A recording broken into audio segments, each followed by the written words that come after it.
व्यासपीठावरील मान्यवर आणि व्यासपीठासमोरील मान्यवर, खूप छान असा हा कार्यक्रम चालू आहे. आणि इन्नरव्हील क्लब हा इंटरनॅशनल क्लब आहे. पहिला इन्नरव्हील क्लब इंटरनॅशनली मँचेस्टर इथं स्थापन झाला आणि आपल्या भारतामध्ये पहिला क्लब हा अहमदाबादमध्ये स्थापन झाला. हळूहळू त्याचा विस्तार होत गेला आणि आता जवळजवळ 100 देशांमध्ये 1,20,000पेक्षा जास्त मेंबर्स या इन्नरव्हील क्लबचे आहेत. आणि अशा या संस्थेशी जोडला गेलेला आपला महाबळेश्वरचा हा इन्नरव्हील क्लब, मला खूप छान वाटलं इथे येऊन. आणि आत्तापर्यंत अनेक प्रोजेक्ट्स जे काही या क्लबनी केलेले आहेत आत्ताच्या पास्ट प्रेसिडेंटनी, ते ऐकल्यानंतरही खूप समाधान वाटलं की खूप छान पद्धतीनं इथं काम चालू आहे. आणि आता मी वाईतून येताना आमच्या वाईच्या प्रेसिडेंट जे आता होऊ घातलेले आहेत, त्यांनी आम्हाला असं सांगितलं की मदर क्लब आहे वाईचा महाबळेश्वर हा. म्हणजे आपल्या सातारा जिल्ह्यामध्ये सुद्धा वाई आणि पाचगणीपेक्षा आधी पहिला महाबळेश्वरचा क्लब हा सुरू झाला. तर खूप छान आणि तुम्हाला सगळ्यांना खूप खूप शुभेच्छा. नम्रताताई जेव्हा माझ्याकडे आल्या आणि त्यांनी सांगितलं की तुम्हाला बोलवलेलं आहे चीफ गेस्ट म्हणून आणि आपल्याला यायचं आहे आणि काय विषय घ्याल, तर मला असं वाटलं की नेहमीच मी आरोग्य किंवा माझ्या विषयावर मी नेहमीच बोलते, तर थोडंसं वेगळं काहीतरी आपण सांगूया. किंवा थोडंसं आरोग्य म्हणलं की एक क्लिष्ट सगळ्यांच्या चेहऱ्यावर प्रश्नचिन्ह निर्माण होतं. त्यामुळे एक आनंदी जीवनाचं गमक असं थोडंसं आपण एक संवाद चालूया असं मला वाटलं. आपल्याला परमेश्वरांनी करोडो रुपयांचं पॅकेज देऊन पृथ्वीतलावर पाठवलेलं आहे. आपल्या सगळ्यांच्या शरीरामध्ये एक हृदय आहे आणि ते धडकते. दिवसभरामध्ये जवळजवळ 1,00,000 वेळा त्याची धडकन चालू असते. आपल्या शरीरामध्ये लंग्स आहेत आणि त्या लंग्स जवळजवळ 11,000 लिटर हवा ही शरीरामध्ये घेत असतात. लिव्हर आहे आपल्या शरीरामध्ये.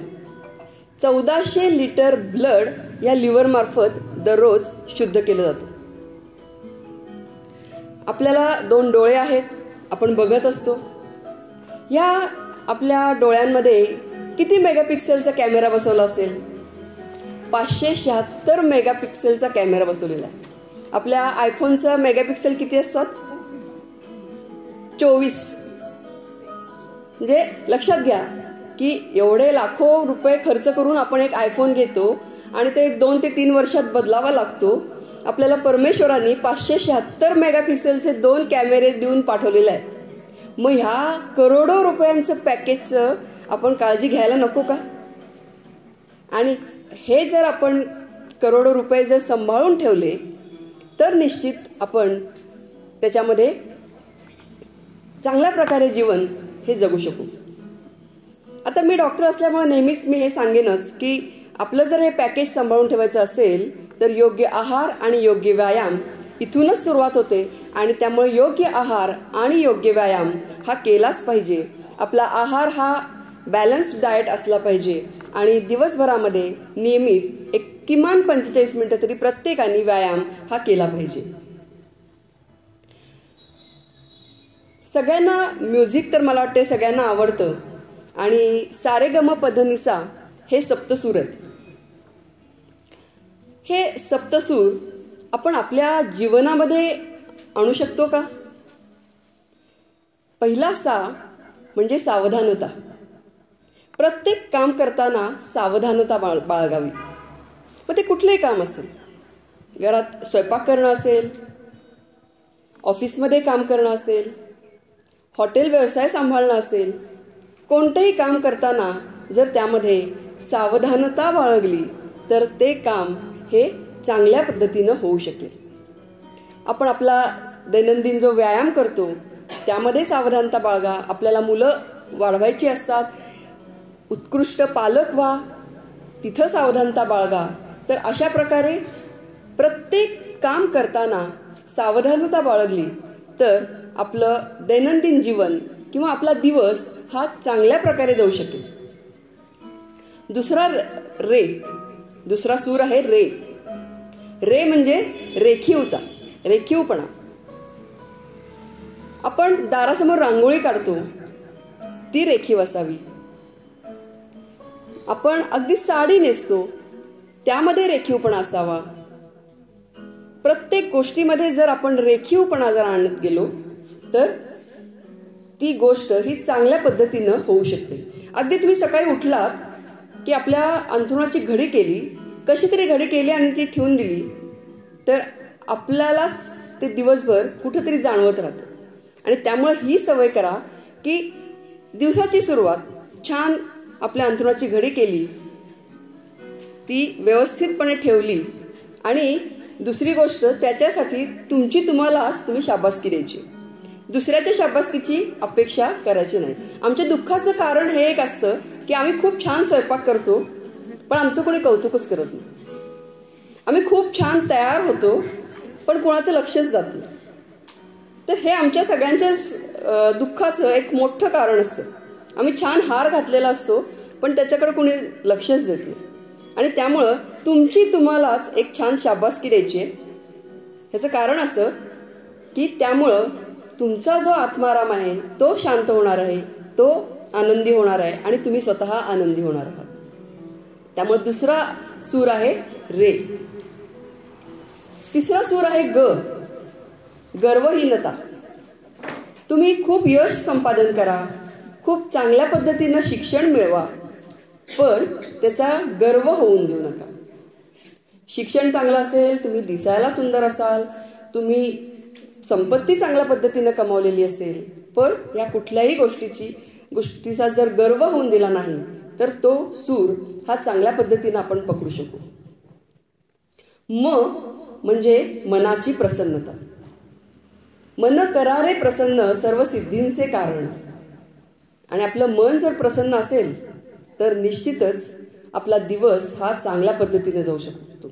आणि त्यामुळे मनाची प्रसन्नता ही सुद्धा खूप महत्वाची आहे. त्याच्या पुढचा सूर म्हणजे प, सा रे ग म प. प म्हणजे परमेश्वर चिंतन. आता हा परमेश्वर कुणी देवळात शोधेल, कुणी निसर्गामध्ये शोधेल, कुणी समोरच्या व्यक्तीमध्ये शोधेल, कुणी पशुपक्ष्यांमध्ये शोधेल.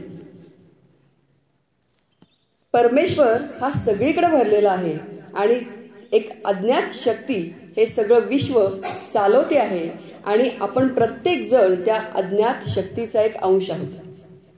आणि त्या अज्ञात शक्तीला आपण जर जोडले जाऊ असं वाटत असेल तर त्यासाठी एक थोडीशी तरी साधना ही दिवसामध्ये प्रत्येकाने करणं हे गरजेचं आहे. सद्गुरूंचं मार्गदर्शन मिळणं हे गरजेचं आहे. एक छोटीशी गोष्ट सांगते. परमेश्वराने हे सगळं विश्व निर्माण केलं, मनुष्य प्राणी निर्माण केले, पशु पक्षी निर्माण केले, निसर्ग तयार केला, काही नियम घालून दिले, मनुष्य प्राण्याला थोडंसं झुकतं माप दिलं, बुद्धी दिली. इतरांच्या पेक्षा झुकतं माप मनुष्य प्राण्याला दिलं, म्हणजेच बुद्धी दिली. सगळे नियम आखून दिले आणि परमेश्वरांनी ठरवलं की आता आपण विश्रांतीसाठी पर्वतावर निघून जायचं. त्याप्रमाणे परमेश्वर पर्वतावर निघून गेले. सगळं रुटीन चालू झालं, चक्र रुटीन चालू होतं. काही दिवस छान गेले आणि मनुष्य प्राणी परमेश्वराला शोधत शोधत पर्वतावर गेले. का बरं, का आलास? सगळं तर मी तुम्हाला दिलंय, कशासाठी आलास? तेव्हा मनुष्य प्राणी म्हणला, सगळं आहे पण मला शांती, सुख आणि समाधान दे. देव म्हणला, मी आता सगळं दिलेलं आहे, आता ते तुझं तू मिळव. असं म्हणून तिथून परमेश्वर उठला आणि अरण्यात जाऊन बसला. पुन्हा काही दिवस गेले आणि पुन्हा काही दिवसांनी मनुष्य प्राणी परमेश्वराला शोधत शोधत अरण्यात गेला. काय पाहिजे? सुख पाहिजे, शांती पाहिजे, समाधान पाहिजे. आता मात्र देव वैतागला. अरे मी तुला सगळं दिलेलं आहे, तुझ्या सगळ्यांपेक्षा जास्त तुला दिलेलं आहे आणि तूच का बरं असं सगळं मागत फिरतोस? मग परमेश्वराने काय केलं युक्ती, मनुष्य प्राण्याच्या मनामध्ये तो जाऊन बसला आणि तेव्हापासून मनुष्य प्राणी परमेश्वराला शोधतोच आहे. परमेश्वर काही सापडला नाही, कारण तो बाहेर कुठं नाही आहे, तो आमच्याच हृदयामध्ये आहे. आणि हा आमच्यामध्ये असलेला परमेश्वर आपल्याला शोधायचा आहे आणि त्यासाठी एक चिंतन हे दिवसभरामध्ये करणं हे गरजेचं आहे. सा रे ग म प ध. ध म्हणजे धनाची अनासक्ती. धन मिळवा, संपत्ती मिळवा, पण त्याची आसक्ती नसावी. एक छोटीशी गोष्ट पुन्हा एकदा यासाठी सांगते. एक व्यापारी होता, हैदराबादमध्ये असलेला हा व्यापारी एक नवीन व्यवसाय तो सुरू करतो. सगळी जमवाजमव करतो, त्याच्यातलं सगळं ज्ञान मिळवतो आणि तो व्यवसाय तो सुरू करतो. व्यवसाय सुरू करायच्या आधी आता आपण असं ठरवतो ना की एक टार्गेट, की एवढं टार्गेट माझं अचीव केलं पाहिजे. तसं तो एक या व्यवसायामध्ये, मोठा व्यवसाय असतो त्याचा, तर या व्यवसायामध्ये मला 1 कोटीचं प्रॉफिट झालं पाहिजे वर्षभरामध्ये, असं तो टार्गेट ठरवतो. त्याप्रमाणे काम करतो, खूप कष्ट करतो आणि खरंच त्याला वर्षाच्या अखेरीला 1 कोटीच्या ऐवजी 1.5 कोटीचं प्रॉफिट होतं. त्याला खूप आनंद होतो की 1.5 कोटीचं प्रॉफिट झालं. पुन्हा तो उत्साहाने कामाला लागतो.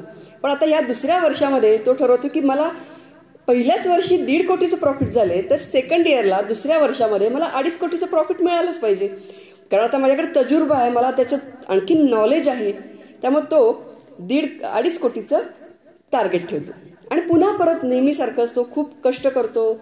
वर्षभर मेहनत करून त्याच्यामध्ये व्यवसाय चालवतो वर्षभर आणि वर्षाच्या अखेरीला तो बघतो किती प्रॉफिट झाले, तर त्याला 2 कोटी प्रॉफिट झालेला असतो. आता बघा तो काय म्हणतो, मला 1/2 कोटीचा तोटा झाला. तो काय म्हणतोय, मला 1/2 कोटीचा तोटा झाला आणि असं म्हणून तो दुःखी होतो.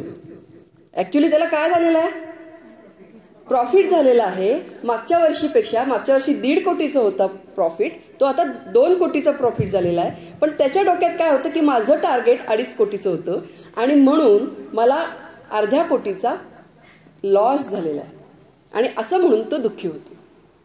तर ह्यासाठी आपण आपली विचारसरणी बदलणं गरजेचं आहे. टार्गेट्स ठेवावेत. टार्गेट्स ठेवल्याशिवाय आपण कामच करू शकत नाही. पण तरीसुद्धा टार्गेट्स ठेवून काम केल्यानंतर जे काही समोर येणार आहे ते परमेश्वराने दिलेली आपल्याला भेट आहे असं समजून जर स्वीकारली तर निश्चितच आपण आनंदी राहू शकू.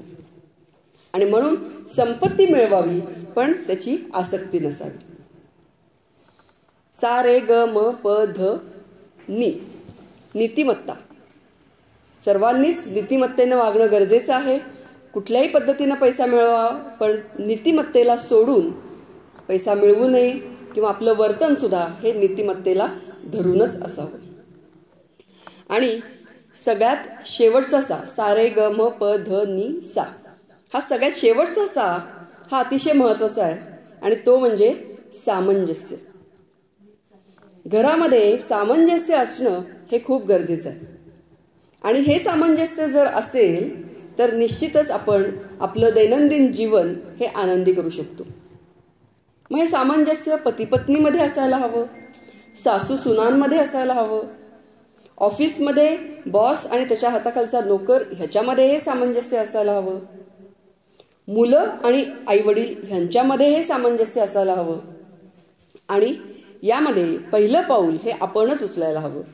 त्यांच्याकडून मला सामंजस्याची हाक येईल आणि मग मी माझ्याकडून सामंजस्य देईल असं न होता मी पहिल्यांदा सामंजस्यासाठी पुढे जाईन आणि मग पुढच्यांनी मला हात द्यावा. हा जर विचार प्रत्येकाने केला तर निश्चितच घरामध्ये आनंदी वातावरण हे राहू शकतं. घड्याळ सगळ्यांच्या डोळ्यासमोर आणा. 3 काटे असतात घड्याळामध्ये. एक तास काटा, दुसरा मिनिट काटा आणि तिसरा सेकंद काटा. तिन्ही काटे त्यांच्या त्यांच्या गतीनं फिरत असतात. तास काटा धीम्या गतीनं फिरतो, मिनिट काटा तास काट्यापेक्षा थोडासा जलद गतीनं फिरतो आणि सेकंद काटा हा खूप भरभर फिरतो. कुठलाही काटा कुठल्याही काट्याच्या मध्ये येत नाही. बघा, कधी तास काटा खूप स्लो फिरतोय म्हणून मिनिट काट्याच्या मध्ये येऊन बसलाय का, की बाबा आता फार फास्ट पळतोस, मी कसा स्लो चाललेलो आहे, तू माझ्या मध्ये मध्ये येतोयस असं म्हणतो का? किंवा सेकंद काटा पळत असतो जोरात, तो तास काट्याला म्हणतो का किती स्लो चाललायस, मी बघ किती फास्ट चाललोय, तू माझ्या मध्ये मध्ये येतोयस असं कधी म्हणत नाही. म्हणजे तास काटा हा त्याच्या गतीनं चाललेला असतो. तो मिनिट काटा आणि सेकंद काट्याच्या मध्ये येत नाही. मिनिट काटा सेकंद काटा आणि तास काट्याच्या मध्ये येत नाही आणि सेकंद काटा ही तास काटा आणि मिनिट काट्याच्या मध्ये येत नाही. ह्यातनं आम्ही काय शिकायचं? आमच्या घरामध्ये मोठी पिढी म्हणजे तास काटा आहे. त्यांची गती धीमी आहे, ते धीम्या गतीनंच चालणार. मिनिट काटा म्हणजे 30-40चे सगळ्याजणी, तुम्ही सगळे मला वाटतं मिनिट काटा आहात. आणि सेकंद काटा म्हणजे तुमची मुलं, ती पळणारच आहेत. आता ह्या सगळ्यामध्ये आपल्याला बॅलन्स साधायचा आहे.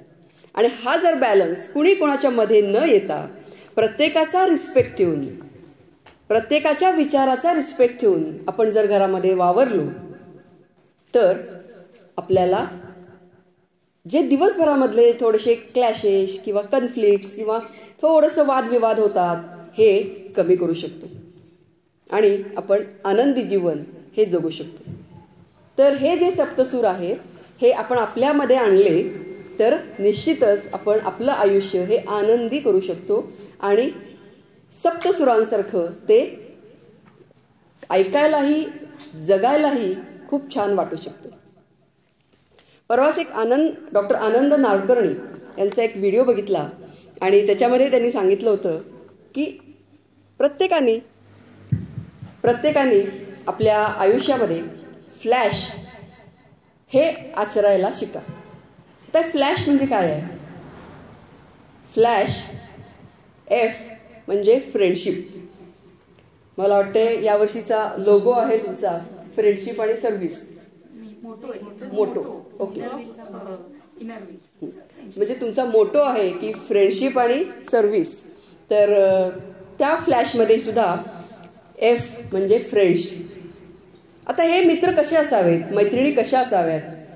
तर ह्या व्हॉट्सअपवरच्या मैत्रिणी नसाव्यात, फेसबुकवरचे माझ्या मैत्रिणी इतक्या आहेत असं नसावं. म्हणजे आजकाल एक थोडीशी अशी एक क्रेज आहे की मला एवढे फॉलोअर्स आहेत इंस्टाग्रामवर किंवा माझे फेसबुक फ्रेंड्स इतके आहेत, पण प्रत्यक्षात मदतीला किती येतात?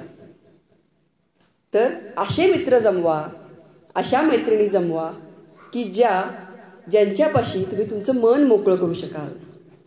एखादी अडचण आली तर त्या धावत पळत येऊन तुम्हाला मदत करू शकतील.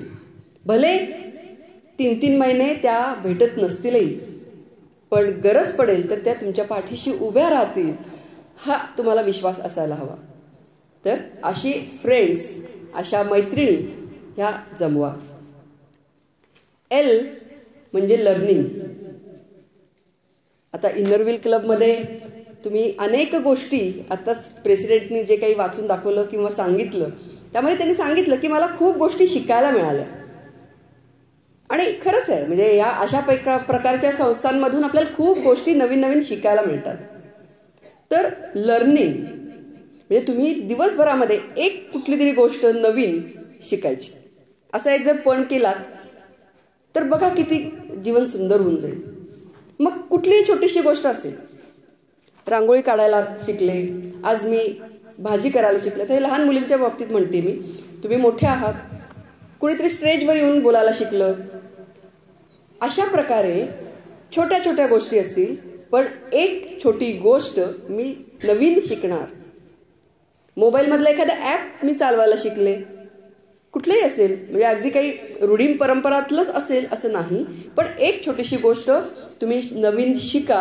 ह्याचा फायदा असा होतो की पार्किन्सन्स किंवा अल्झायमरसारखे जे आजार आता वाढलेले आहेत ते कमी प्रमाणात होऊ शकतात. कारण आपली बुद्धिमत्ता किंवा आपला जो मेंदू आहे त्याला आपण सतत चालना देतो आणि म्हणून लर्निंग हे खूप महत्त्वाचं आहे.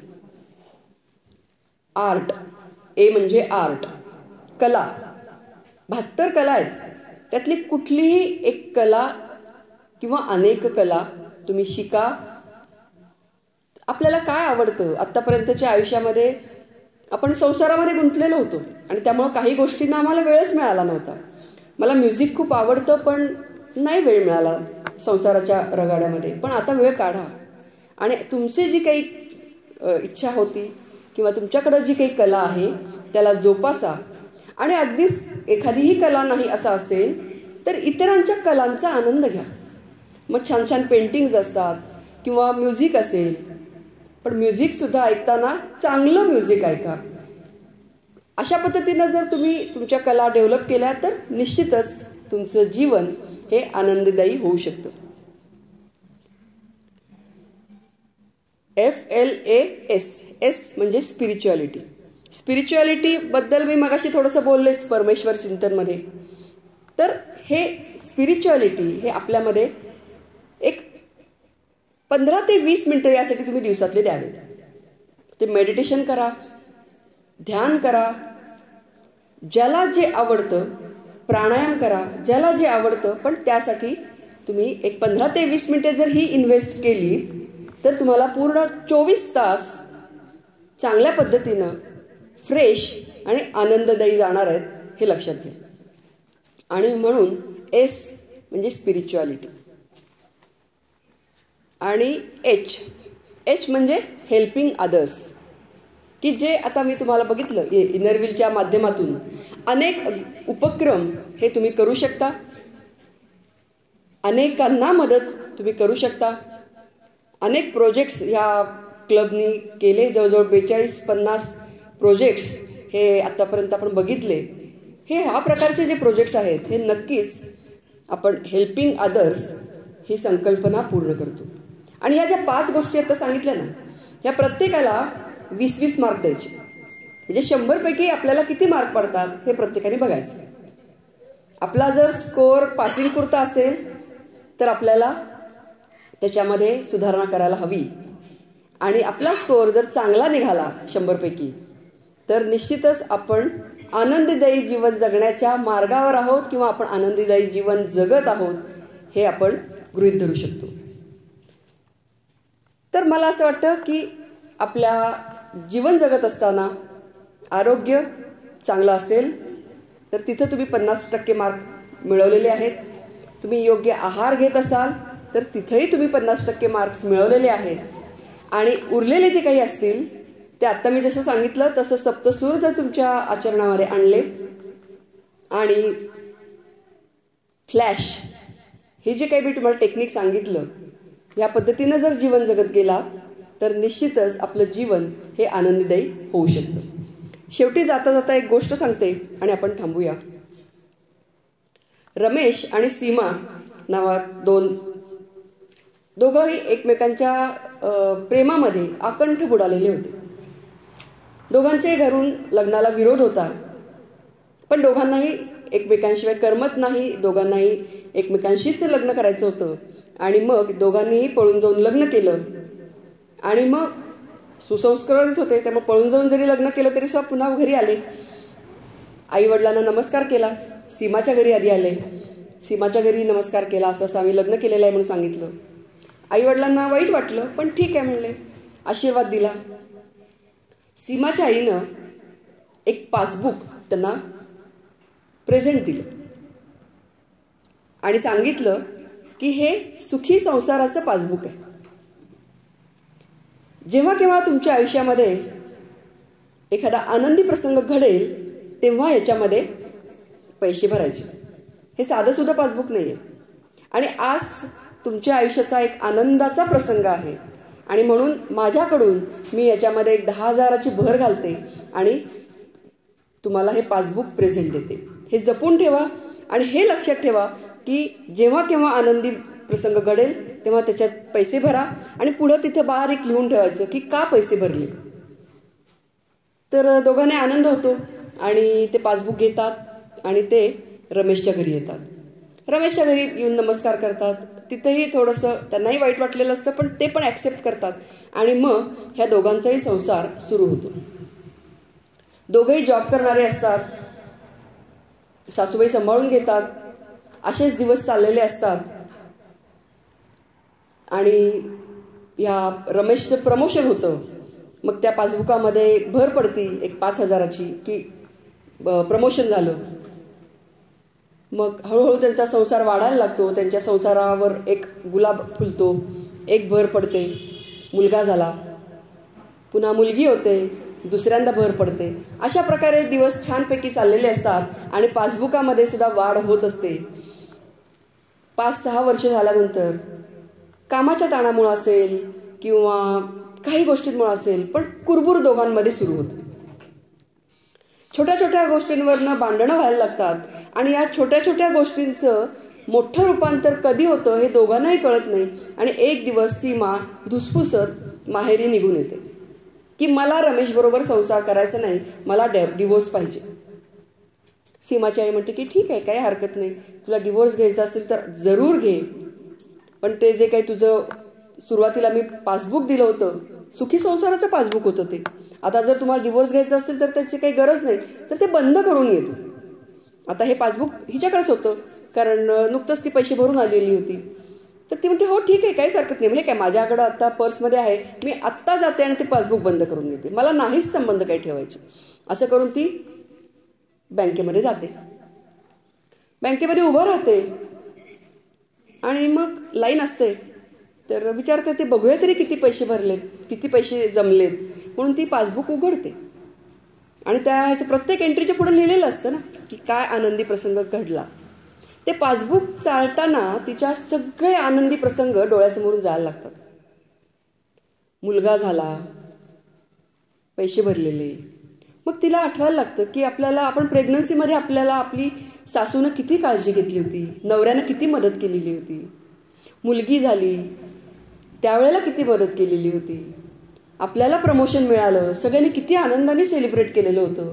हे छोटे छोटे सगळे प्रसंग तिच्या डोळ्यासमोर यायला लागतात, डोळ्यातनं आसवं व्हायला लागतात. ती पासबुक बंद करते आणि घरी निघून येते. आईला लक्षात येतं काय झालेलं आहे. आई काहीच बोलत नाही, तिला पाणी देते प्यायला आणि ती शांत बसते.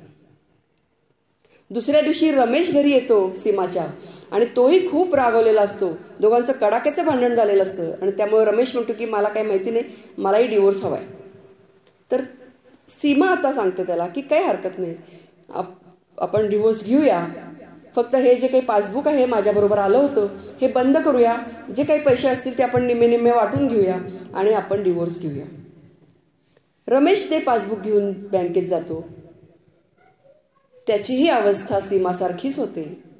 अनेक सुखी प्रसंग डोळ्यासमोरून तळून जातात आणि आपण काय छोट्याशा गोष्टीवरनं भांडण वाढवलं ह्याचा त्यालाही पश्चाताप होतो आणि भरल्या डोळ्यांनी तोही घरी निघून येतो. तो सीमाकडे येतो आणि सीमाला पासबुक देतो. सीमा उघडून बघते तर त्याच्यामध्ये वाढ झालेली असते 1,00,000 रुपयाची, की आज मला कळलं की माझं तुझ्यावर किती प्रेम आहे. तर मला असं वाटतं की आपण दुःखांचा भागाकार करावा आणि सुखाचा गुणाकार करावा आणि हे आनंदी जीवनाचं पासबुक आपण प्रत्येकाने मेंटेन करूया, की जेणेकरून पुन्हा जेव्हा केव्हा आपल्याला दुःखद प्रसंग येतील तेव्हा हे सुखाचे प्रसंग आपण त्याची उजळणी करू शकतो आणि ते सुखी प्रसंग आपण आपल्या हृदयाच्या कप्प्यामध्ये जतन करू शकतो. तर ह्याच विषयावर आपण थांबूया आणि सगळ्यांना आनंदी जीवनासाठी शुभेच्छा. धन्यवाद.